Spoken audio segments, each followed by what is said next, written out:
Peggy 18. In this 4-part series, get an inside look on the making of one of the most anticipated titles in gaming history. This is Inside Assassin's Creed 3.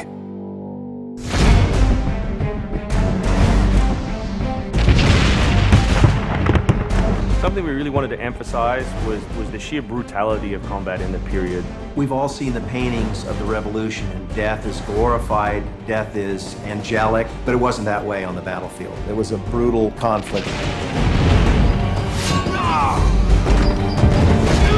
It feels that you're constantly going through dynamic fights, and that's not something technically we could do in the past. So it was like a personal challenge on the team to say, no, I think we can do this.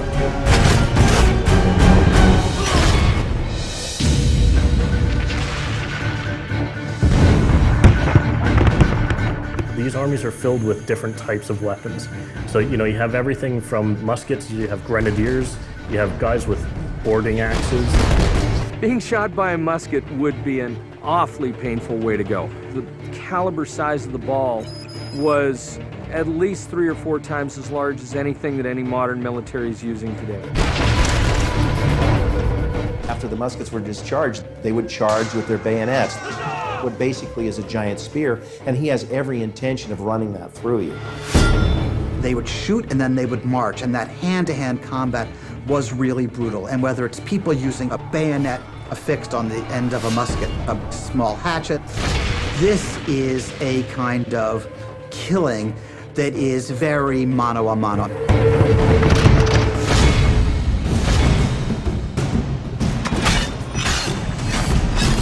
All the animations, all the weapons are brand new.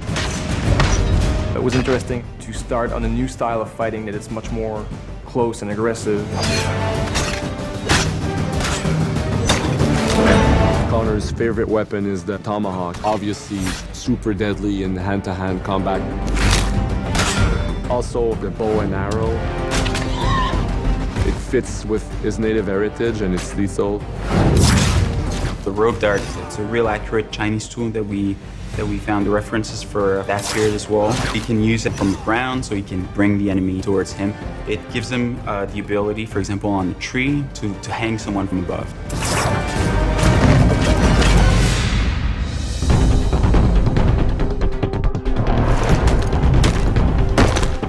In Assassin's Creed 3, the one thing that we've decided to do is to revamp the fight system from scratch.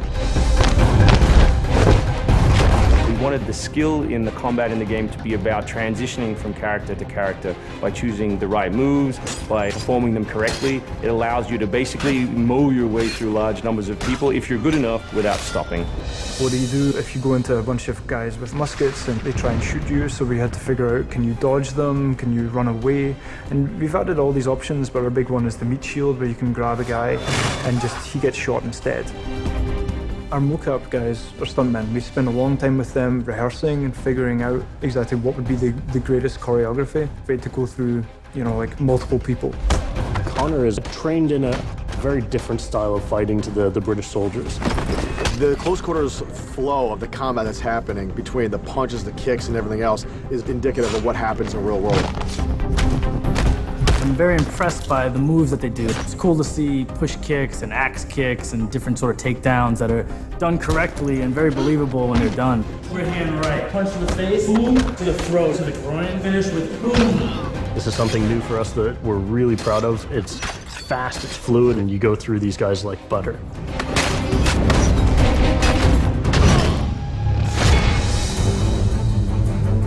Connor is essentially the first guerrilla fighter. He's someone whose goal is always to move behind enemy lines, to pick off his target, and to escape.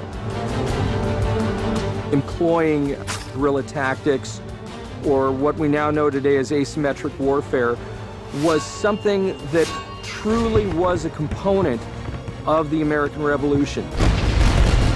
They learned what we would think was guerrilla-style warfare. You sort of hit quickly and then disappear. American tactics were really frowned upon by the British because the Americans did adapt the tactics that were used by the Native Americans from the French and Indian War. The first big battle at Lexington and Concord takes place on a New England town green. And as the soldiers march back to Boston, they are marching along a dirt road lined by stone. You know, it's not the most effective strategy, wearing your bright red coat and march through the woods while some farmer's trying to shoot at you. The Americans brought a tactic that they couldn't really cope with. They essentially took it away from the battlefield and they started guerrilla tactics.